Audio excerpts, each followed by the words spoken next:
Ya, kita lanjutkan lagi diagnostik laboratorium pada infeksi virus ya untuk bagian kedua. Yang pertama adalah virus dengue. Ya, kalau kita ingin melihat mendiagnostik ya virus dengue, kita harus tahu patologinya tentunya.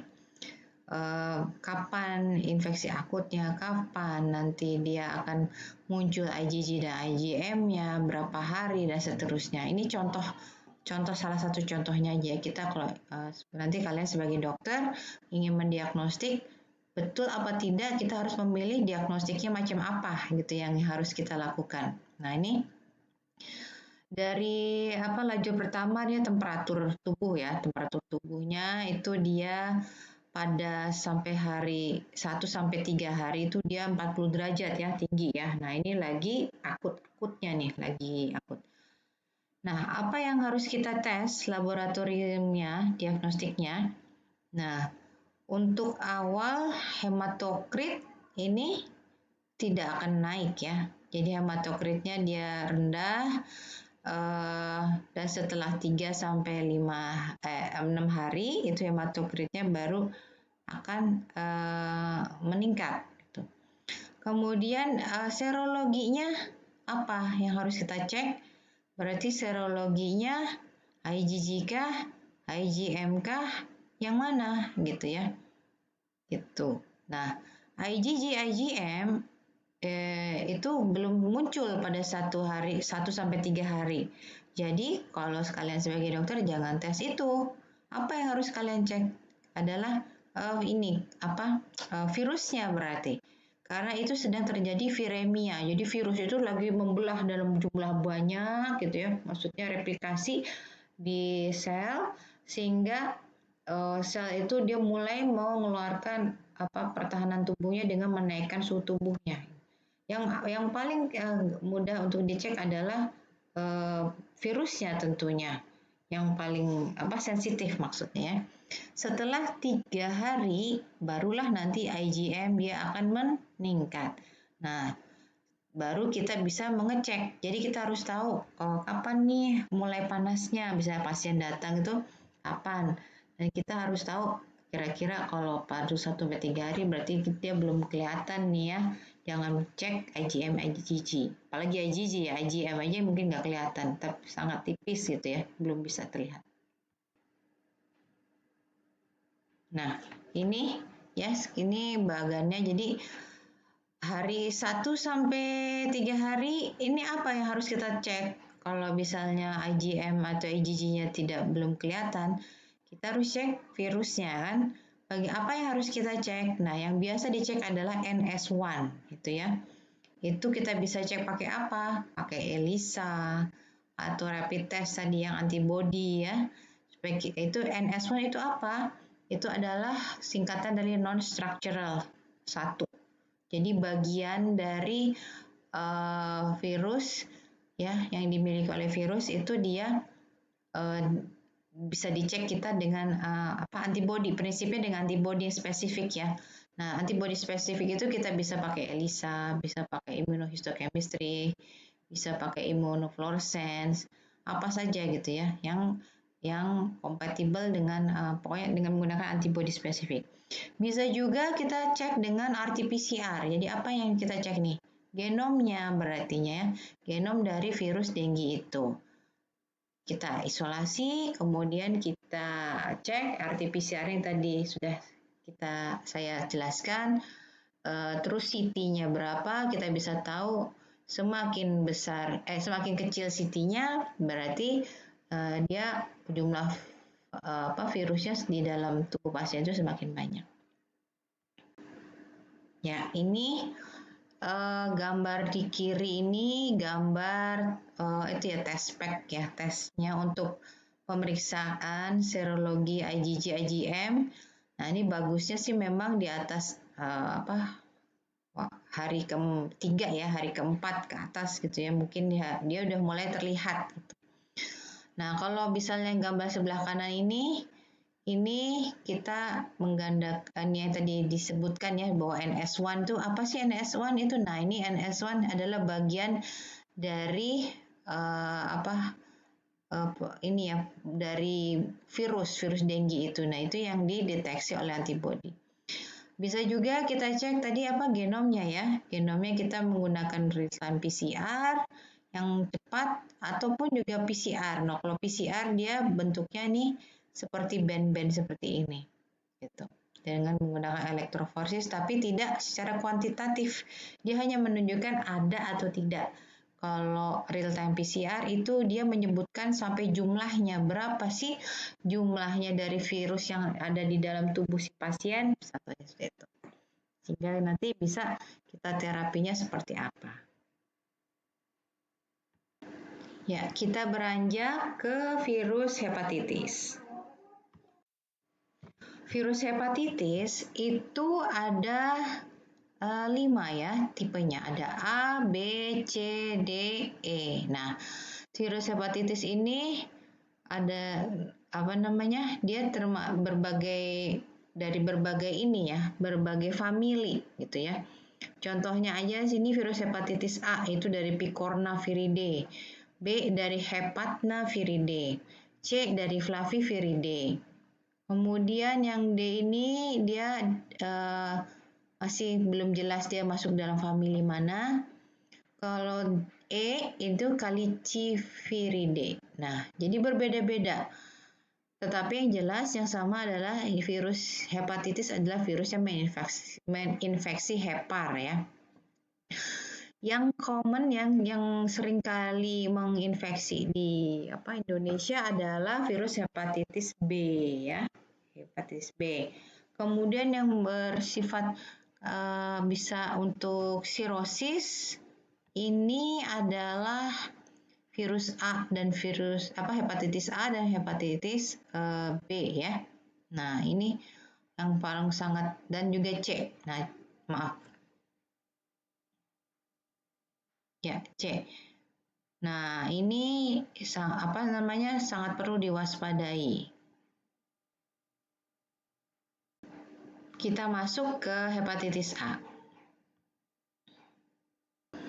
Ya, hepatitis A ini sampel virusnya ini kita bisa ambil dari kotoran atau tinja ya, dari darah dan empedu ya.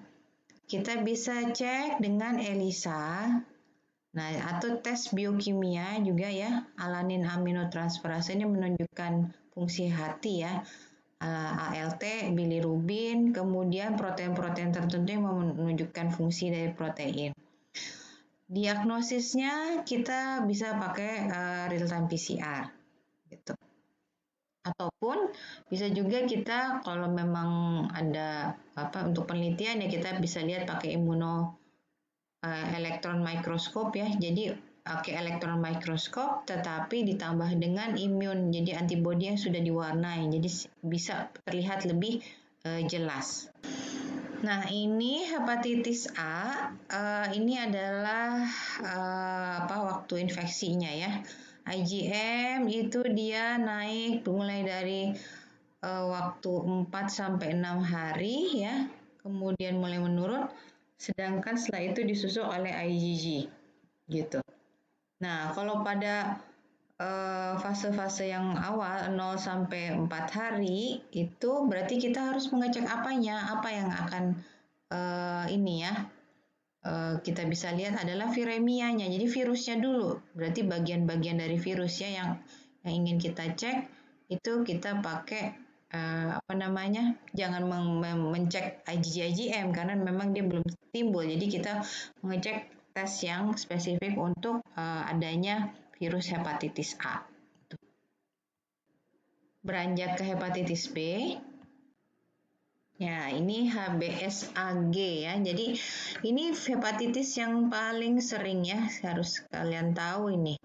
Apa sih sebenarnya yang harus kita cek? Nah, HBV atau hepatitis B virus ini memiliki 3 jenis antigen ya. Yang pertama adalah HBsAg. Nah, ini sering kali dengar kan. Bagian S itu apa gitu ya. Small surface antigen. Nah, itu gambarnya ada di situ ya. Cari HBsAg. Oh, berarti daerah itu tuh protein bagian dari virus yang dideteksi kalau HBsAg. HBcAg apa? Core, berarti core-nya ya. Nah, itu ada gambarnya ya. Core antigen HBcAg itu adalah bagian yang dideteksi oleh antibodi ya. HBeAg apa?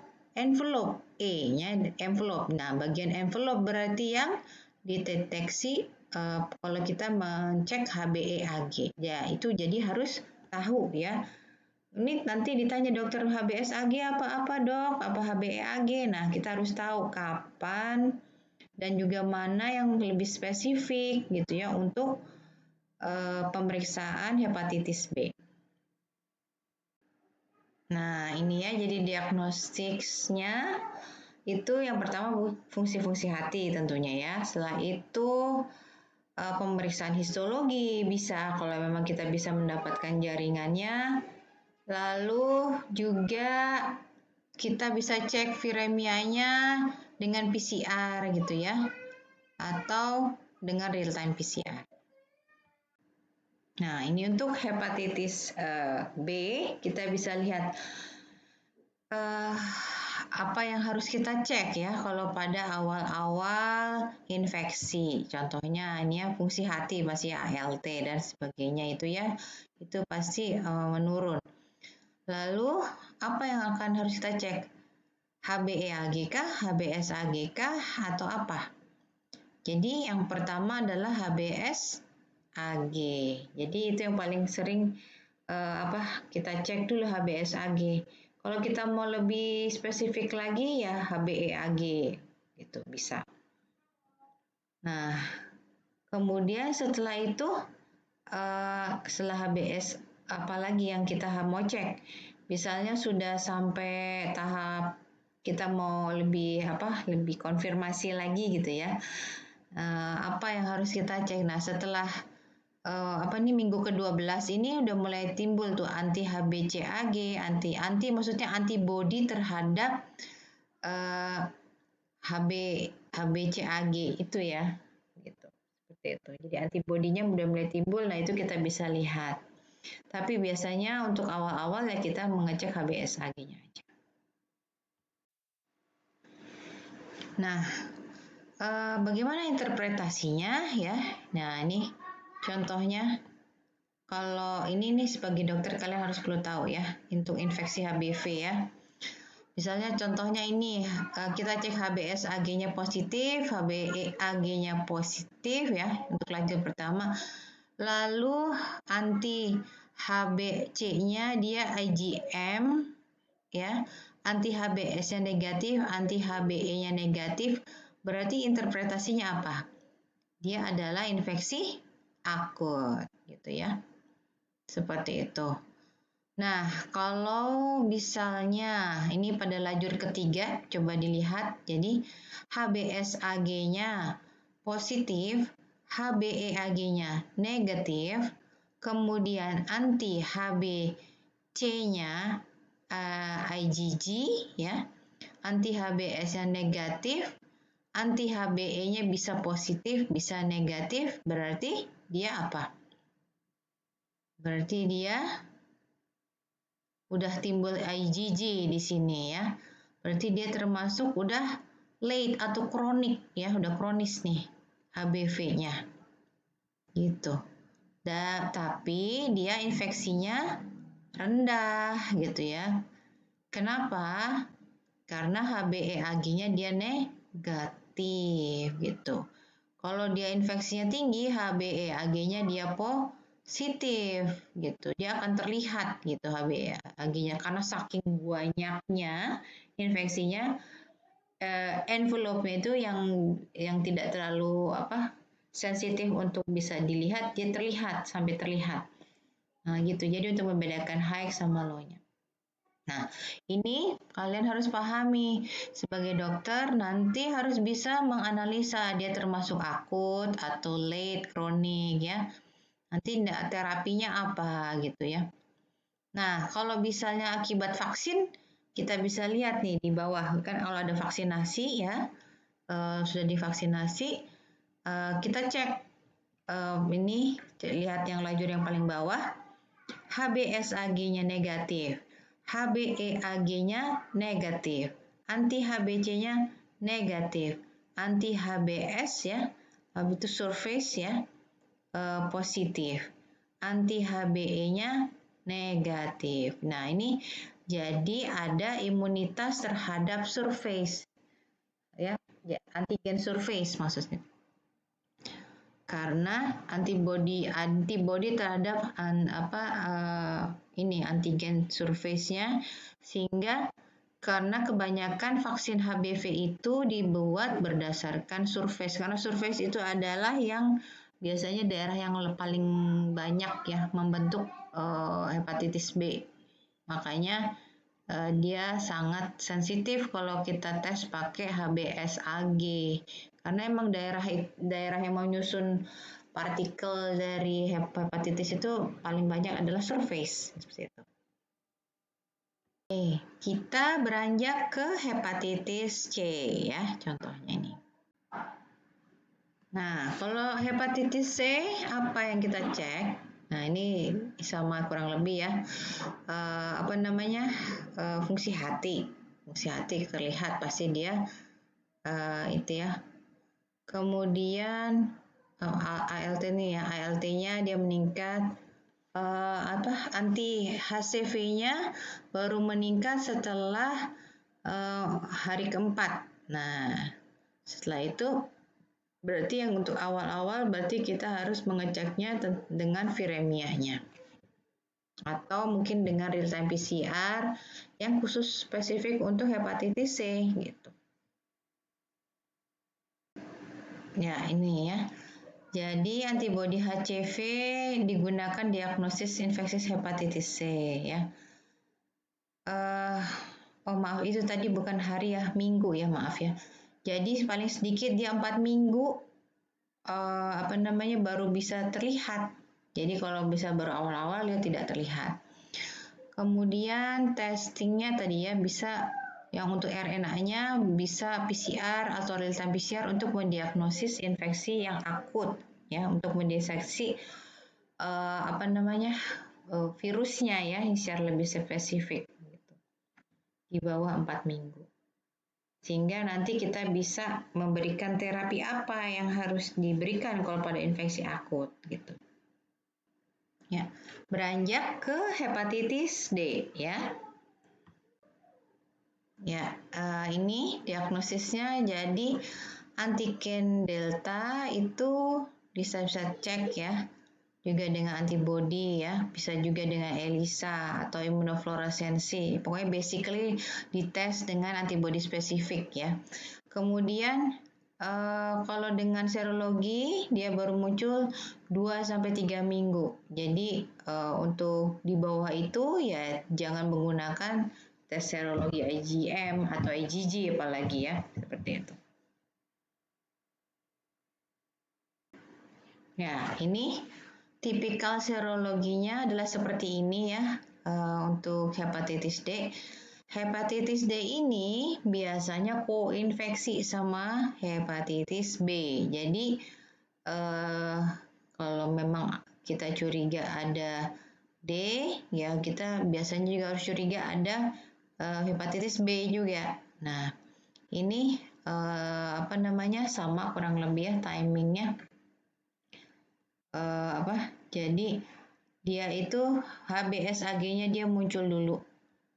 Cuman di sini IgM-nya untuk hepatitis D biasanya bersamaan dengan munculnya hepatitis B itu ya, HBsAg-nya punyanya hepatitis B. Jadi biasanya kalau emang curiga ya langsung aja cek HBsAg-nya juga dan IgM-nya untuk HDV.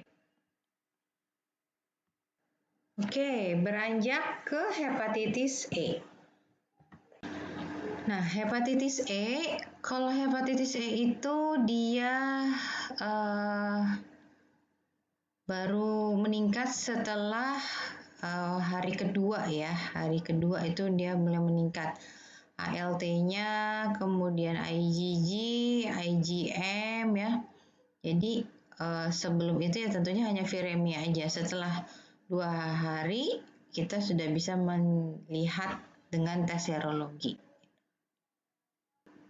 Nah, ini contohnya ya, kitnya ya, yang untuk mengecek IgG, IgM-nya dari hepatitis E ya, dengan rapid test. Ya, kita beralih ke rubella virus. Diagnosis rubella itu kita bisa lihat dari tes serologi ya.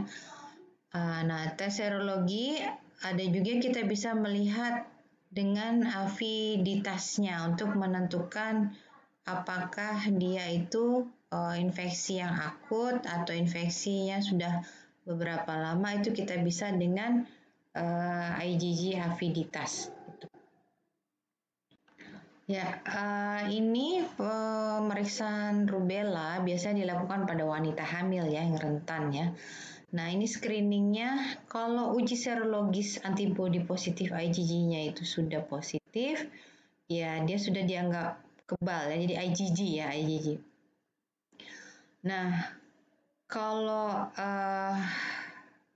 seorang wanita hamil itu jika IgM-nya dia positif, belum tentu juga dia itu akut. Jadi bisa juga IgM itu dia masih ada di dalam tubuhnya si wanita hamil itu ya. Mungkin dia sebelum hamil sudah kena atau sudah sembuh. Nah, itu masih ada di situ, masih menetap sampai beberapa lama sampai dia juga hamil. Nah, untuk tahu apakah dia itu memang akut atau tidak, kita harus melihat peningkatannya 4 kali lipat dari IgG gitu ya.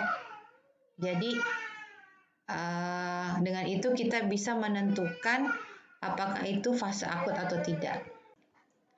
Di sini adalah contoh dari kit TORCH ya yang biasa dipakai nih. TORCH itu singkatan dari Toxoplasmosis, others, kemudian R-nya rubella ya.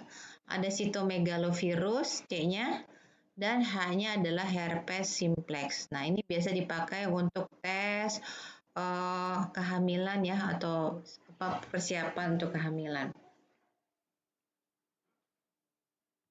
Ya, kita beranjak ke rabies.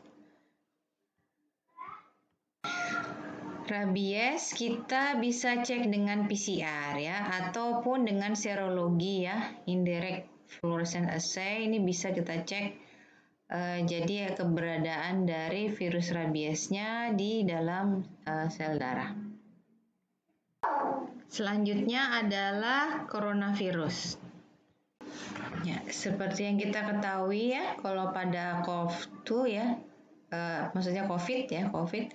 Nah, ini time periodnya juga di bawah 7 sampai 9 hari ya, bawah 9 hari ya, itu masih belum terlihat ya. Jadi memang yang paling cepat yang harus kita lakukan pengecekannya adalah dengan real time PCR.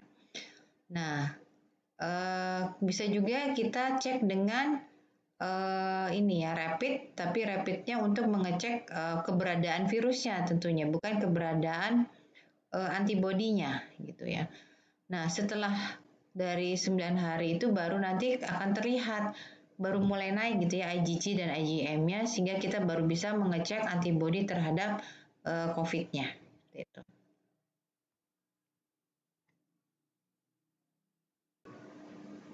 Nah, ini rapid test-nya yang standar digunakan adalah rapid test untuk antigen. Jadi antibodinya akan menempel pada virusnya ya, bukan antibodinya pasien, tapi yang dideteksi adalah virus COVID-19.